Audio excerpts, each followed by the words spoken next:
मसँग कुरा गर्नुहुन्छ भने खरा कुरा गर्नुहोस् न, गडप्प हुने कुरा। यो व्यवस्था परिवर्तन 20 लाख मुनिको हुन्छ। म प्रधानमन्त्री भएको थिएँ, यही प्रधानमन्त्री कार्यालय अगाडि बसेर भनिदिन्छु, म प्रधानमन्त्री भएकै दिन एकैचोटि साइन हुन्छ। धनु हुनु पर्यो नि, धनु मुटु हुनुपर्छ। होइन अहिले 1.5 लाखसम्मको कुरा गर्नु भएको छ।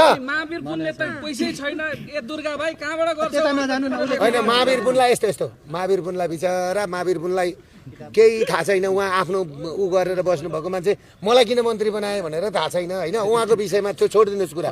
मैले अहिले प्रधानमन्त्रीलाई पनि भने, उहाँले यसो भन्नुहुन्छ। त्यो कुरा त प्रधानमन्त्रीको कुरो हो नि, उहाँको कुरो होइन नि। उहाँलाई मैले के भनेको भने बरु मेडिकल कलेज हस्पिटलहरूमा, टिचिङ हस्पिटलहरूमा, वीर हस्पिटलहरूमा नर्सको क्राइसिस भयो, बरु नर्सको कोटा बढाउँ, डक्टरको कोटा बढाउँ, डक्टर पढ्ने वातावरण बनाऊँ, नर्स पढ्ने वातावरण बनाऊँ भनेर मैले भने। अहिले पनि प्रधानमन्त्रीलाई के भनेर छ थाहा छ? प्रधानमन्त्रीलाई चिफ जस्टिस भइसकेको प्रधानमन्त्री हो। अहिले पनि डक्टर धेर पढाउनुहुन्छ, फेरि बेरोजगार हुँदैनन् भनेर भनेपछि हामी कहाँ रहेछौँ? अनि मैले के भने थाहा छ? त्यो दुबईका डान्स बारमा भएका चेलीबेटीलाई ल्याएर नर्स पढाउँ न, बरु नर्स पढाएर पठाइदिउँ न। डान्स बारमा नाच्नुभन्दा 2 वर्ष लाग्ने ठाउँमा 4 वर्ष पढ्छन् ती चेलीहरू, नर्स भएर जान्छन् नि। एक घर एक नर्स बनाऊ न, एक घर एक नर्स बनाऊ।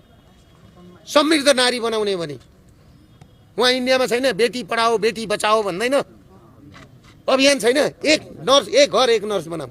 अनि तपाईँलाई चाहिँ इन्डियाको कुरा के बेटर गरिराख्नुहुन्छ? छोड, इन्डिया गएको नि मेरो साथीहरू छन्, घुम्न गएको नि मेरो सबै थोक छ।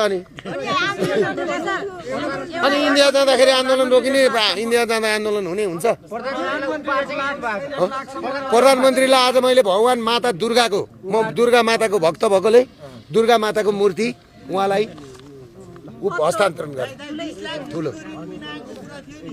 तपाईँ पनि भाइ यहाँ त्यो 20 लाखभन्दा मुनिको ऋण मिना हुन्छ नि पैसा कहाँबाट हुन्छ नि? त्यो दुर्गा प्रसाद प्रधानमन्त्री इन्गेज भयो भने नि त्यो तपाईँहरूलाई फल चाहियो कि रुखको जरा कहाँ छ भन्ने चाहियो? फल चाहियो कि रुख चाहियो? आज वार्ता गर्नु। शिक्षा तपाईँलाई शिक्षा निःशुल्क किन चाहियो? शिक्षा किन्न सक्ने चाहियो। तपाईको अभियानबाट 2 जनाको लागि मन्त्री सिफारिस गर्नु भएको थियो नि तपाईले? को कसलाई गरियो? भन्नु न, एउटा पुरुष र एउटा महिला हो।